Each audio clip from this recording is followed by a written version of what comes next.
Hi everyone, thanks for tuning in today. I'm Nicole Forbes with Dennis's 70s, and today we're talking all about hellebores and some other winter blooming shrubs that I was able to, scrounge up here at the garden center. So it is, if you're watching this live today, it is officially 45 days until the first day of spring. Not that, again, I'm counting, but I'm counting. So it's here at the garden center, early February in the Portland metro area.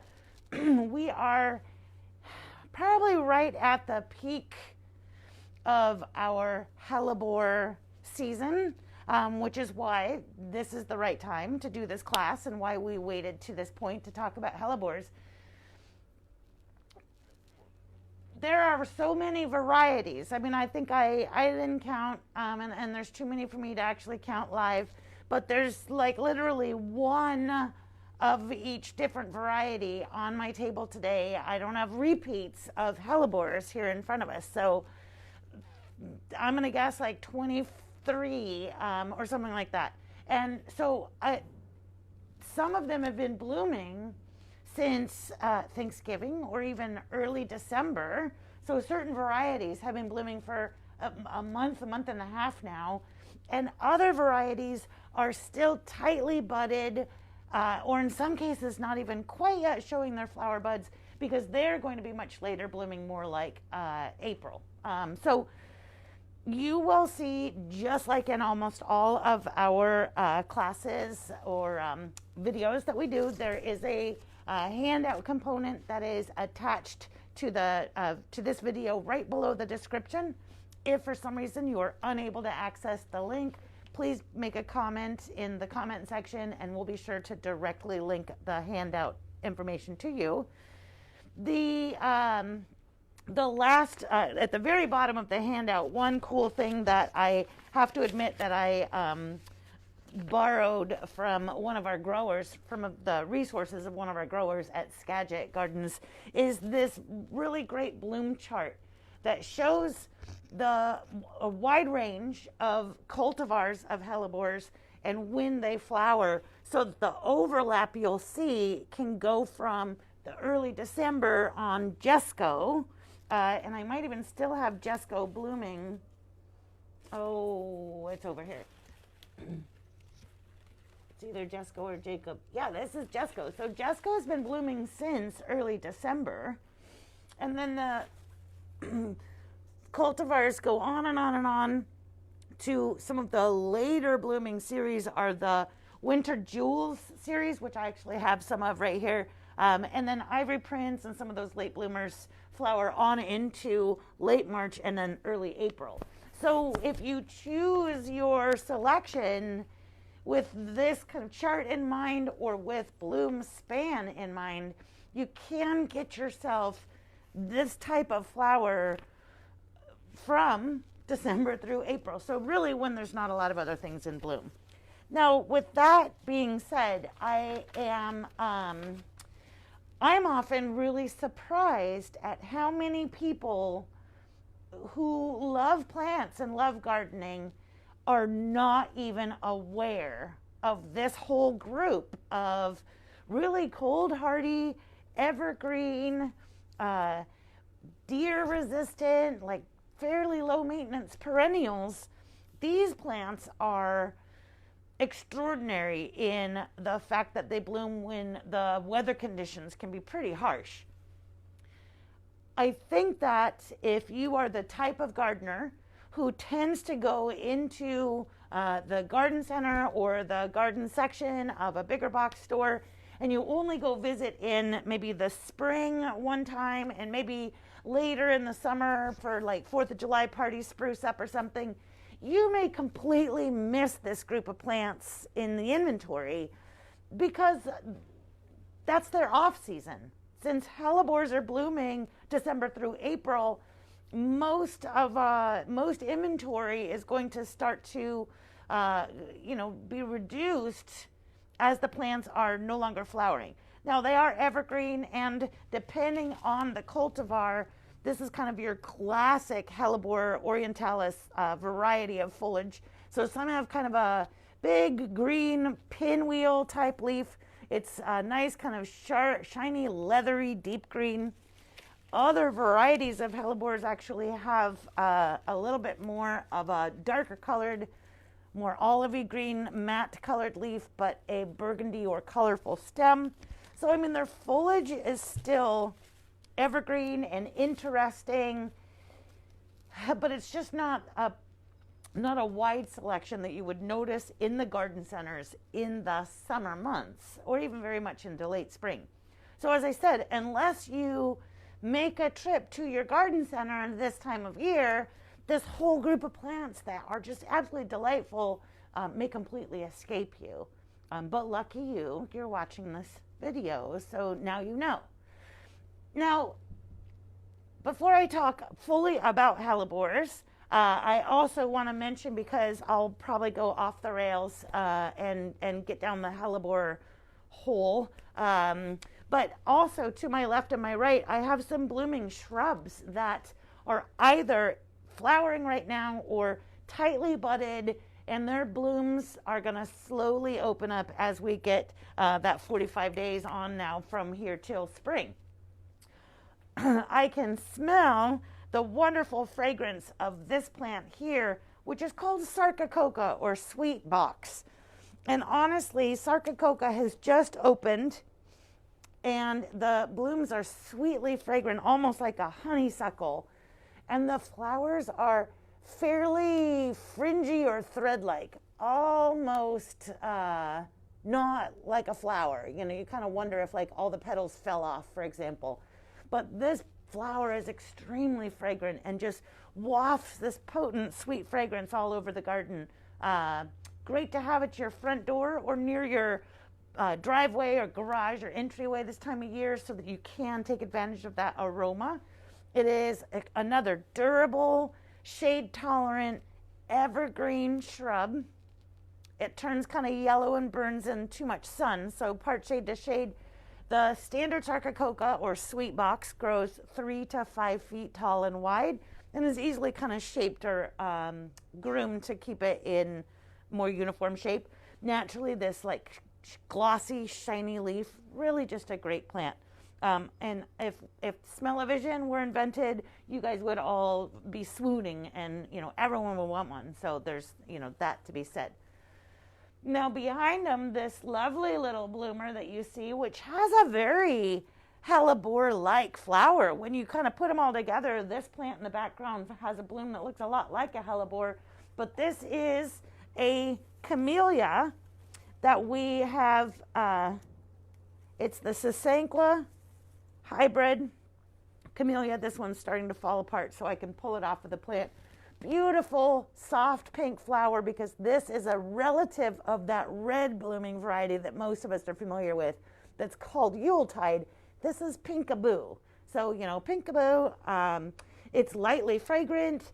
It is still blooming this time of year, and typically blooms through December, and January starts to kind of give up, but there's still a lot of flower buds on this plant. So the kind of vigor is extraordinary on some of these beautiful hybrids. And Pinkaboo is also favored by hummingbirds, and that the Anna's hummingbird, who's flying around right now, even starting to make nests and looking for mates. And on a nice warm sunny day, the pollen in that center there even attracts a little honeybee or local bee that wakes up so they can go after some pollen and some nectar. So the evergreen upright Camellia Pinkaboo is a fairly good sized plant, can get up to 8 to 10 feet tall, and so again, can take some pruning. It's a moderate grower, but more significant, a background plant for sure.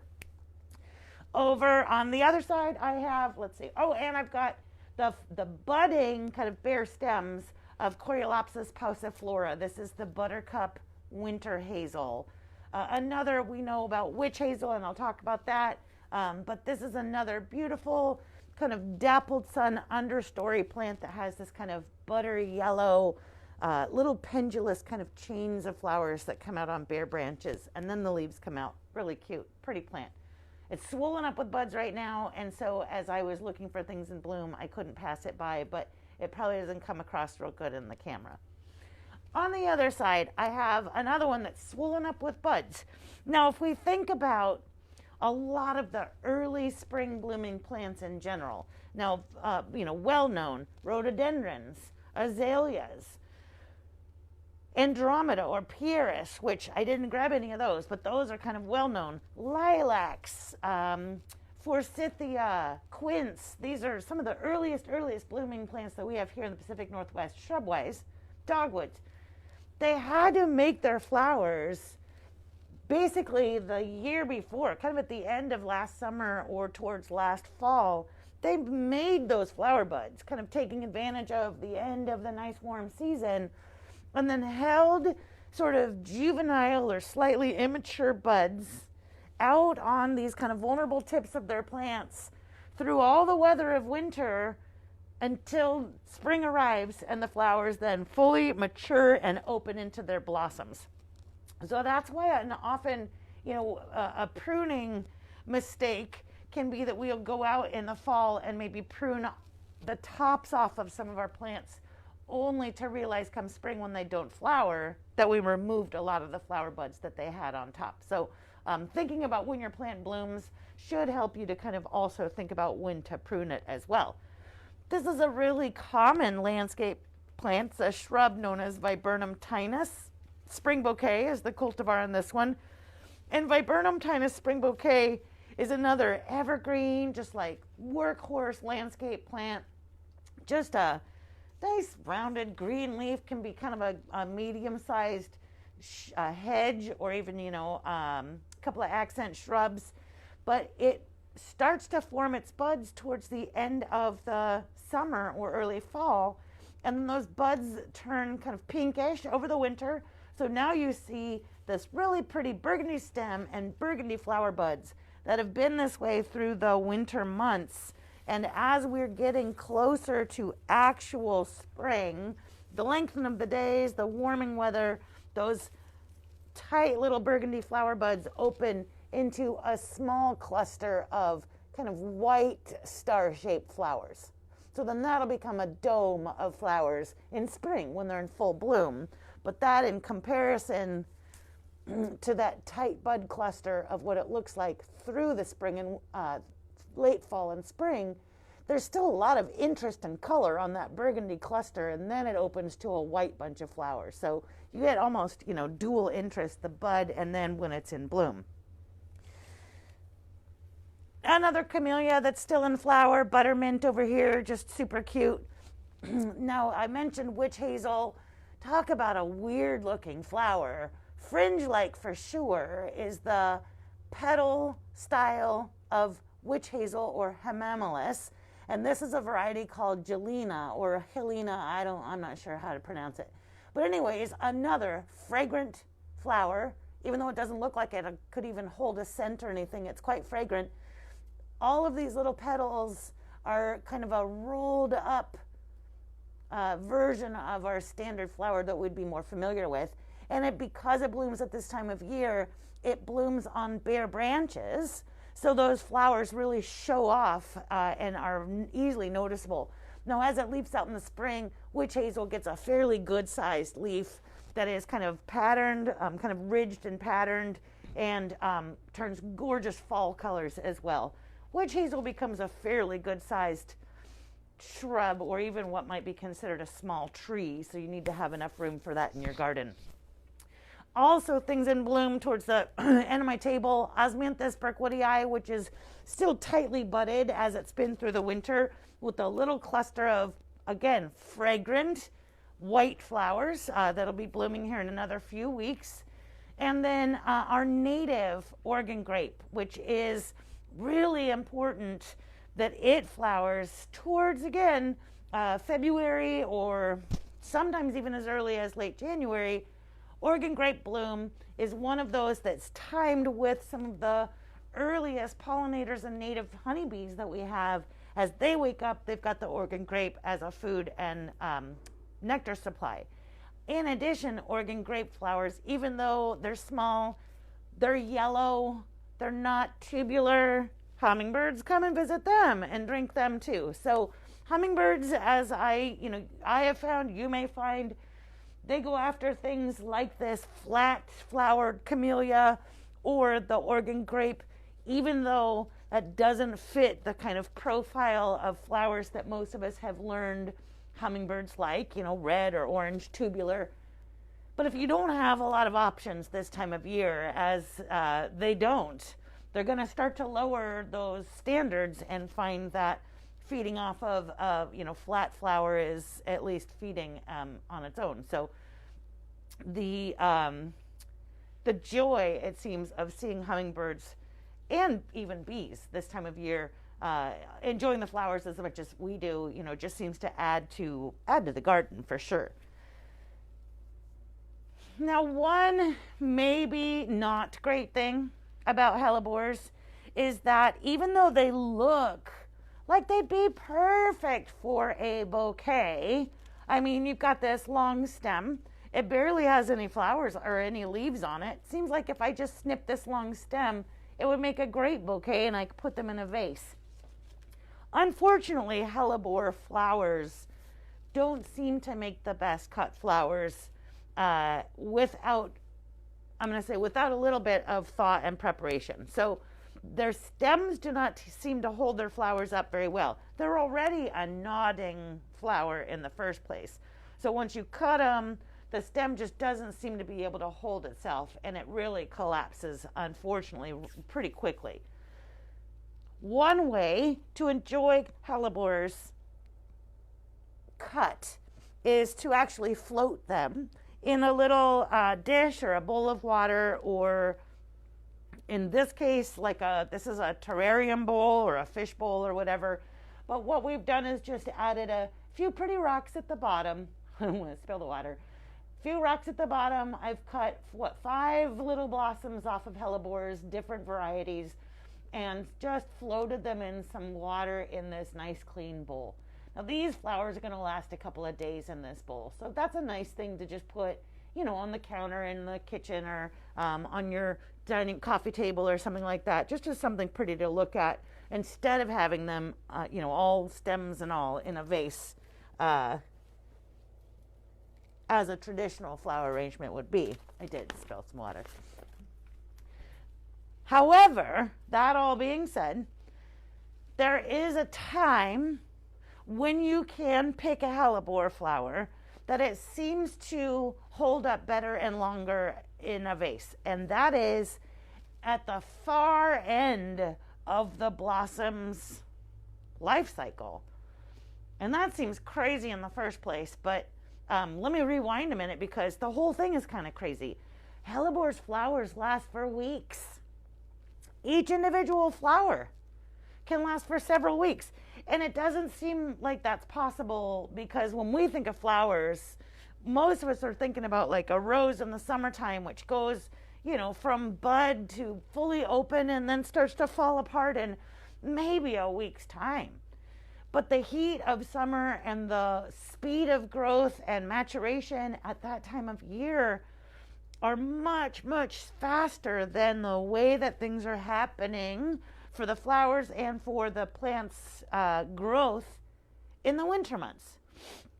So also, when you think about flower care and florists and how to make a bouquet last the longest, they're putting them in the refrigerator, right? So a certain degree of cool or chill is actually what kind of helps to lengthen the life of a flower or help to preserve it. So they don't mind, and of course, cool weather doesn't affect them, but because the flowers last for weeks, we end up with buds that are slowly opening on a plant, flowers that are fully open on the same plant, all next to maybe the first few flowers that formed that are starting to age and maybe even ripen seeds in the center. But instead of that rose that just the petals fall off and it just kind of, ends up as a pile on the ground or on your table, Hellebore flowers don't shatter in that way. The petals usually slightly change colors and they get a little bit firmer and tougher. And as they're forming seeds, that tougher, firmer flower seems to be the one that's easier to cut and hold as a bouquet or as a cut flower. So I think you can see that on this gorgeous example. This is one of the Ice and Roses series. And Ice and Roses has been bred to have these bigger flowers that kind of face outwards. But we see, a bud that hasn't even opened. This pure white flower is like the newest one that's bloomed. And then this one here, right next to it, is sort of apple green.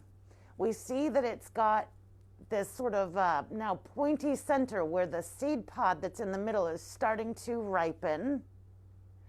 And this is the flower that's going to hold it better. But of course, we've got another bud on it. So I wouldn't cut this whole stem because we have all these other blossoms on it. But if you had all of these flowers aged at the same time, or let them all age to the point where they're at this point or beyond, then they would make a decent bouquet for you and last, 7 to 10 days, something like that.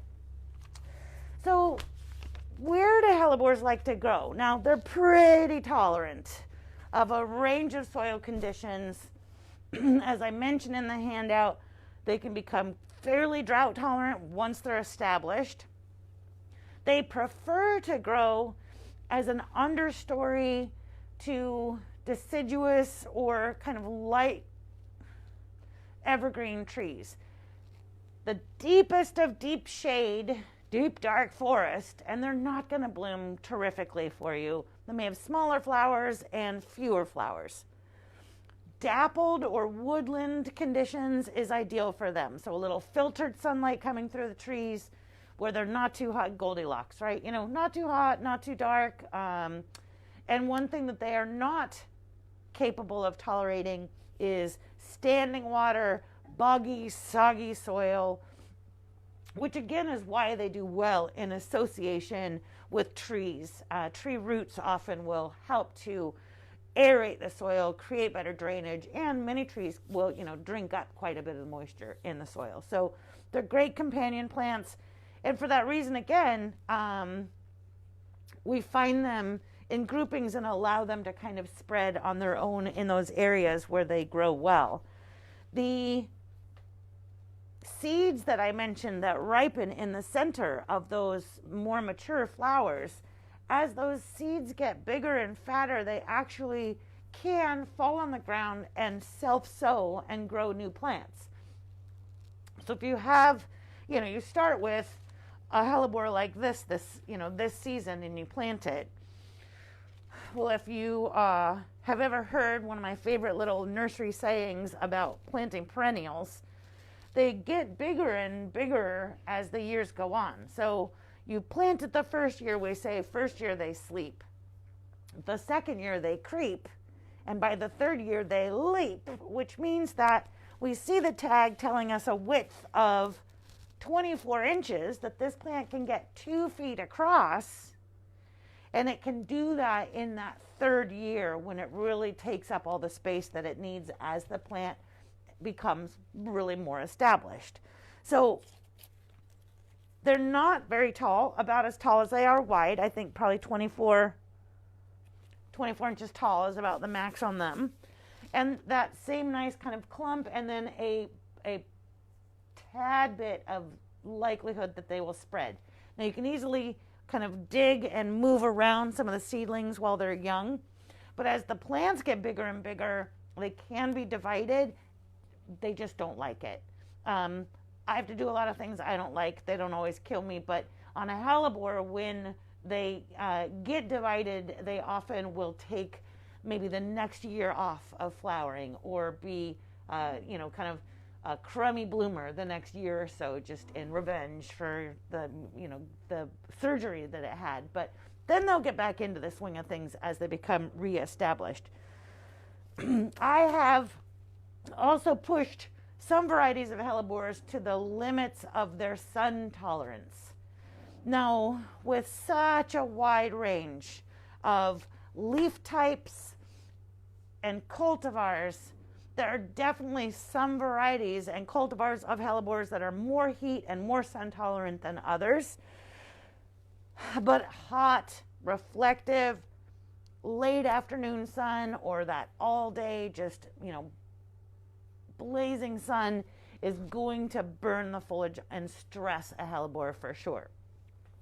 Now, because they're evergreen, sometimes the leaves just get stressed from life. Plants get stressed from life too. So they end up showing a little bit of wear and tear, a little bit of damage.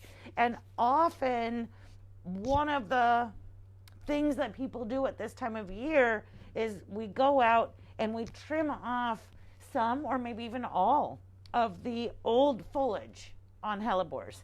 So here again, my gorgeous example, this is Ice and Roses, but this is the Ice and Roses Rose. So we were looking at Ice and Roses White. Here's Ice and Roses Rose, which is different from Ice and Roses Red, which is why they don't just call it that. But you can see a leaf here that's just been damaged. This is what the leaf should look like with that, again, pinwheel style. And it's lost all but one little leaflet. And so this leaf's looking kind of worse for wear. Next to it is a low leaf that's sort of spotty. Maybe, I don't know what its story is, but maybe we can take it away. So I just go close to the soil line and prune off the damaged leaf, the spotty leaf, and any other that maybe might be kind of hindering my ability to really see and enjoy these flowers. See, so I broke that leaf. So we want to see these flowers as much and as close up as we can in our gardens. And after this finishes blooming, you can already see a new leaf coming up here. So even though you take all the flowers off, they push up new leaves in the spring when they're finished blooming. So they will refresh themselves with stuff that doesn't look so worse for wear if you have that situation. Now, I'm always going out around this time of year to look to see in my garden like where the bulbs are, where are the bulbs that are coming up, when my hellebores are coming into bloom. Just dashing out at a dry moment or on a sunny day. We've just had a week of sun, so I've done a lot of work in my garden that normally wouldn't be done so early. But when you see your hellebores budded up, you can do that pruning. And then you might as well go ahead and give them their kind of annual feeding of a just all-purpose fertilizer. So that is, remember, clean out your shed. If you've got a rose and flower food in the shed, hellebores love that. If you have all-purpose food in the shed, hellebores love that. If you have tomato fertilizer in the shed, hellebores will eat that. So we would love to have you just clean out and use up the fertilizer that you have in almost any case, as long as it's mostly a generalized where the numbers are the same. That's a pretty balanced food fertilizer, or all-purpose truly is a balanced fertilizer. A feeding of your hellebores once or twice a year is going to help them stay lush and vigorous and push out that new growth, especially if you do that annual pruning off of the old foliage. It is, I think, one of the things that have been going on with hellebore breeding. I mean, you see that there isn't exactly like a huge range of colors. They're pink or pinker. There's red, which isn't really red at all. It's purplish, Merlot perhaps, something like that. There's white with pink. There's kind of an apple green, which is sort of white with a little tinge towards more green. We have some varieties that are referred to as slate. And slate Oh, they stick together. And slate, as you can imagine, is almost a black. Let's see, where's the freshest one?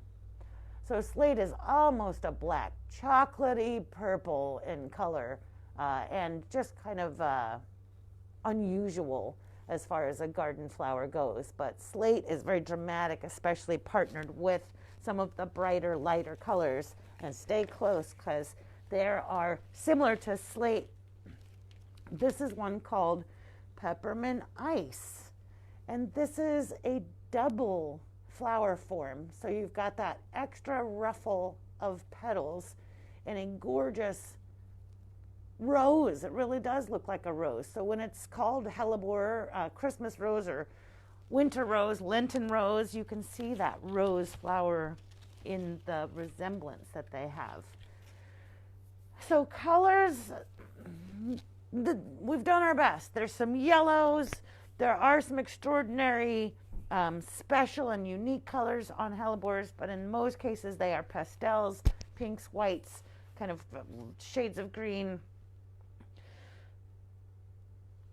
The foliage is another thing that has been worked on by breeders, not only to make the different cultivars more interesting when they're not blooming. So the off season, spring and summer, you want that foliage to look cool when combined with some other plants. And so that has given us things like the gold collection. Gold collection is vigorous, has an abundance of blooms and a range of interesting foliage that's just a little bit beyond, as I mentioned, that kind of original, not boring, but that original just green pinwheel. Burgundy stems, darker green, more leathery, a little bit more durable. And then we've gone into a relatively new collection that's called Frost Kiss. And Frost Kiss, so here's Frost Kiss Molly's white and Frost Kiss Anna's red. And if you look straight in on the leaf of Frost Kiss, you can see that it's got kind of a cool pattern, especially the new leaf in the center there has this pink pattern almost to it. And then, of course, the flower, which is pointed in my direction in this case, or Frost Kiss Molly's white. Again, you see that veining, kind of silver pattern on the leaf itself, which just gives you a little bit more to look at in addition to those beautiful flowers. So some interesting foliage enhancements that have been going on with some cultivars, as well as a few varieties that simply have different looking foliage. Oh, here's another. This is Snow Fever. So really you can see the splish splash of variegation on Snow Fever. A little bit smaller flowers, but still really pretty and interesting. And then two hellebores that are not in this traditional same hybrid cross of the Orientalis or the Nigers, which we've been looking at. Two hellebores that are also very common or fairly common or should be more common, that are a little bit later bloomers, still in the same, very much the same habit and culture and likes and dislikes as these other hellebores. This hellebore is called Hellebore fetidus. It's also known as, I hate to say it, but it's also known as the stinking hellebore.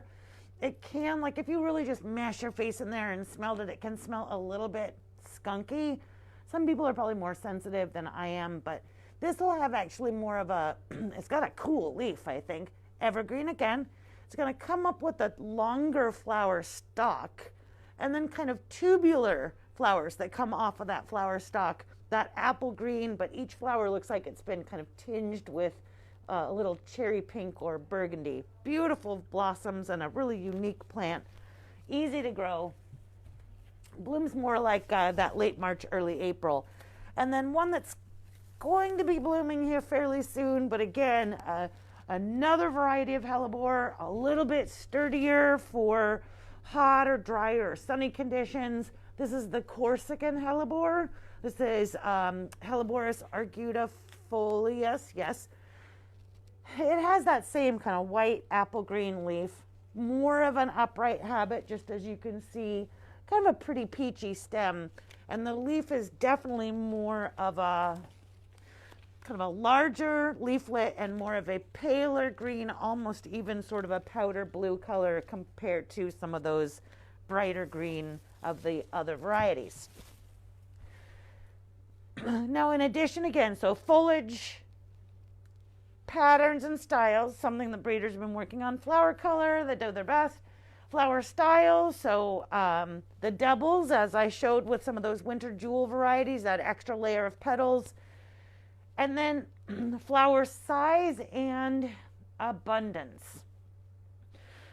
More and more of the new cultivars are really nailing it with larger flowers, more vigor, so sturdier stems that can support more flower buds, which gives us more flowers at once.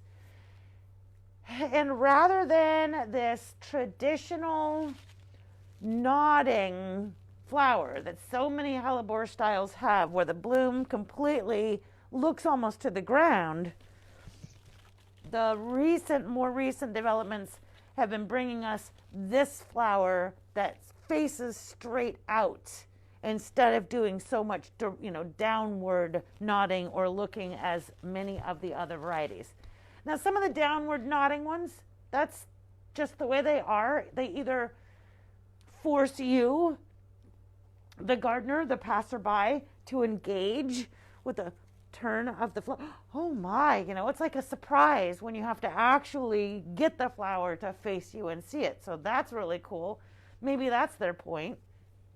Or planting them on a wall or a slope or even on stairways that you would walk up so that they are higher up and you are looking up at those flowers. Another great way to use some of the nodding cultivars of Hellebores. However, these, as I said, this is the Ice and Roses series. There's Merlin, there's Ice and Roses. There's many of these newer varieties that have been bred to have that larger outward-facing flower. What we're not likely to see is a further progression of Hellebore breeding where the flowers suddenly become like fully up like a Japanese anemone or faced way up to the sky like summer blooming flowers. And that's because of the nature of blooming in the winter months.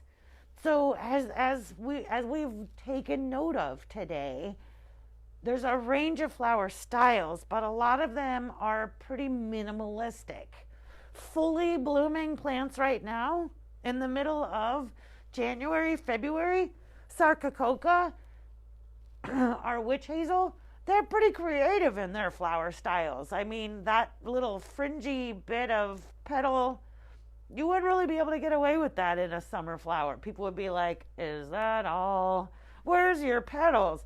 But this time of year, not only do they need to have minimalistic profiles and able to withstand severe weather conditions, but most of our winter flowers either point downward or outward and slightly downward and have this style so that they don't become big bowls to collect rain or snow, which would only prematurely rot the flower or spoil their pollen and make their flowers pretty useless. So they've adapted to not fall apart because of the time of year that they bloom. Now, also a lot of early spring bloomers and winter flowers happen to pair fragrance with their bloom because they've got to attract. There's not a ton of pollinators out at that time of year, and so the flower's got to do its best to shout to the rooftops. Bees, pollinators, bats, moths, hummingbirds, beetles, whoever's out there, come and help me reproduce. So fragrance often comes along with our winter flowers, but not so much to, help us get through the last 45 days of winter, but because it is, again, to their advantage to get themselves reproduced. Now, that being said as well, there are quite a few, there's not quite as many plants in bloom at the moment as I had hoped to find at the garden center, but like I showed, our Sarcococa in full bloom. There's Daphne, the Daphne odora, or what we know as winter Daphne, that will be blooming soon. There's a little bit of a supply shortage on that, it seems, this year, so we're having a hard time getting some of the larger sizes of Daphne, but we do have some nice Daphne in stock. The viburnums, the rhododendrons, the azaleas, pieris, they're all budded up now. Next week, we will be talking about magnolias, and specifically magnolias for small gardens.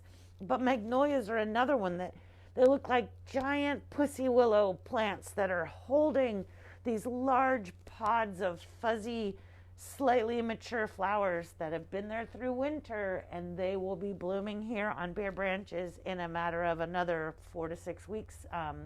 So very exciting things to come. I mentioned in the handout other plants that are nice companions to hellebores, one of them being ferns. And I could have brought in some more ferns into my display, but I kind of used up almost all my space with hellebores, so you probably know what a fern looks like.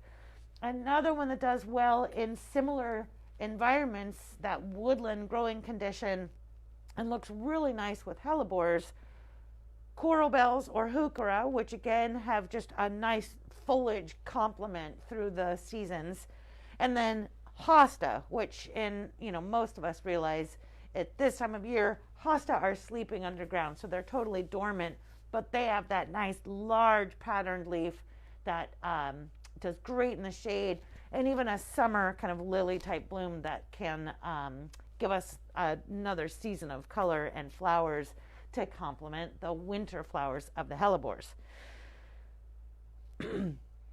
Get out in your garden or go take a walk in a public garden near you. If you are in the Portland area and you want to see witch hazels in bloom, go up to the Hoyt Arboretum and start right at I think it's the Vietnam War Memorial, and walk right through there. It's all witch hazels and hemimulus varieties all right there, and many of them are in bloom. And they're like trees, so you're walking on. If you're looking around for plants on the ground, look up because they're in bloom and you're walking underneath them. So that's magnificent. And if you are in the Lake Oswego area, there are also many beautiful public gardens, but one of my favorites is Bishop's Close at Elk Rock, which has a large collection of magnolias, which aren't quite yet blooming, but it really is a winter garden that is a great place on a brisk winter day to find some beauty and just have a moment of peace. And that being said, any questions after the class, please do leave them in the comment section. I will answer them as I can. And as always, I appreciate you watching, and happy gardening.